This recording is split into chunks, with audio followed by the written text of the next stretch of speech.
Well, hello, and a warm welcome to a book lunch. It's D-Day, isn't it?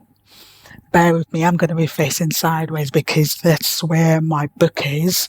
I'm going to be reading from a copy of Mr. and Miss Perceived. Ladies and gentlemen, if you followed us on the roller coaster journey, you would remember that this all commenced with a short story writing competition, didn't it?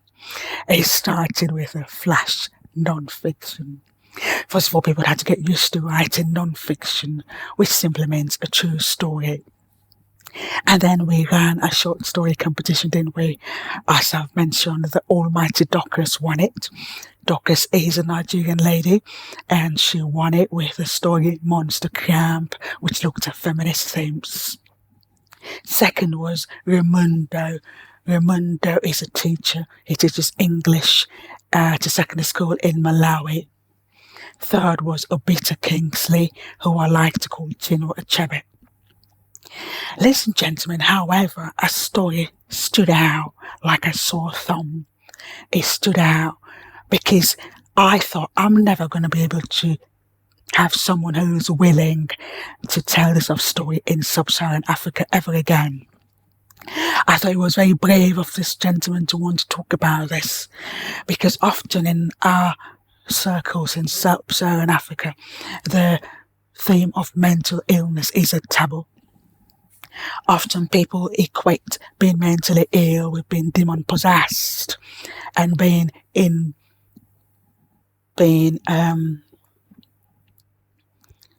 cursed by someone. They think a mental illness, because it affects your mind, is the worst condition that you can have. And so, because I was calling him Ezekiel then, but his new pseudonym in the book is Mavato Firi. Because Mavato was brave enough to talk about this, I thought this story deserved to be read in a book. And ladies and gentlemen, the rest is history. We're here today on the 30th of June, and we have our book. We have a book, don't we, ladies and gentlemen? And because we've been looking at Kajasu and the role Kajasu plays in the social life of people below the age of 18 in Malawi, I thought it is just befitting with the theme of the book launch that I should read something about Malawi and Kajasu. Kajasu, yeah, isn't it? You would also notice that if you've purchased the book, I do talk a lot about the landscape as well. I must say, it is a beautiful country, isn't it? And one day I hope to come on a visit. I'm going to be reading from chapter 2, Have Some Kajasu. And I'm going to commence at page 48. I had never heard about Thilo district, north of the Shire River in southern Malawi, before my family had upped stakes once more and relocated there. Mother had announced she had been offered the highest paying job in her lifetime in the locality. Baffled, as I thought, her job years before then at Moa Mission Hospital, Dedza, was the most lucrative one she apparently had had. All I remember that I seemed to have arrived from school in April 2007 to find her sorting out my belongings in readiness for the moving truck she'd spent hundreds of kawachas to hire to transport me to Berlin School in Tyler from a long way.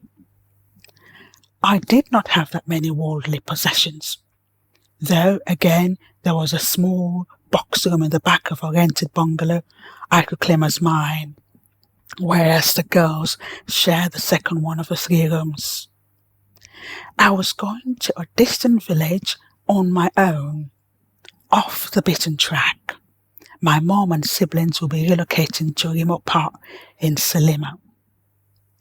In my country, Parents dispatching children off to faraway places for their education is a common occurrence.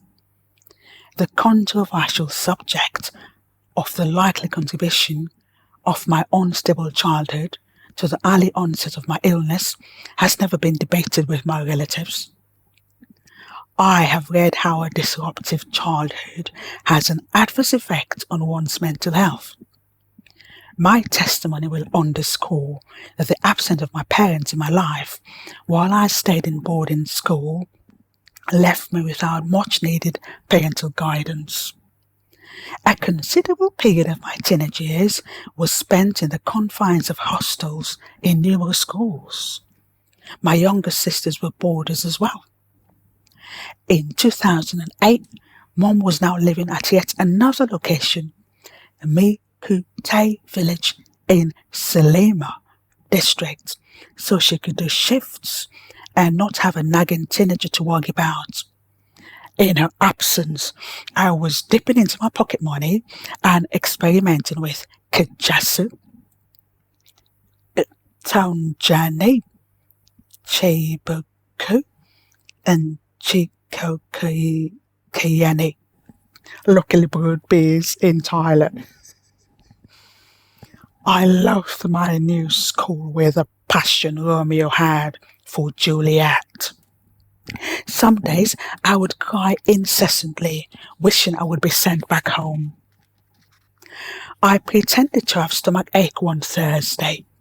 The principal, Mr. Langassi, face as sour as a plum, released me temporarily so I could go back home to Mummy and Salima. But she had to work, and I was soon dispatched back with hugs and kisses the same week.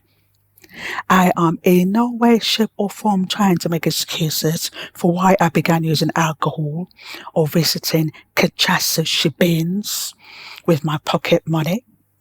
I acknowledge the contribution of substance misuse to the exacerbation of my mental disorder.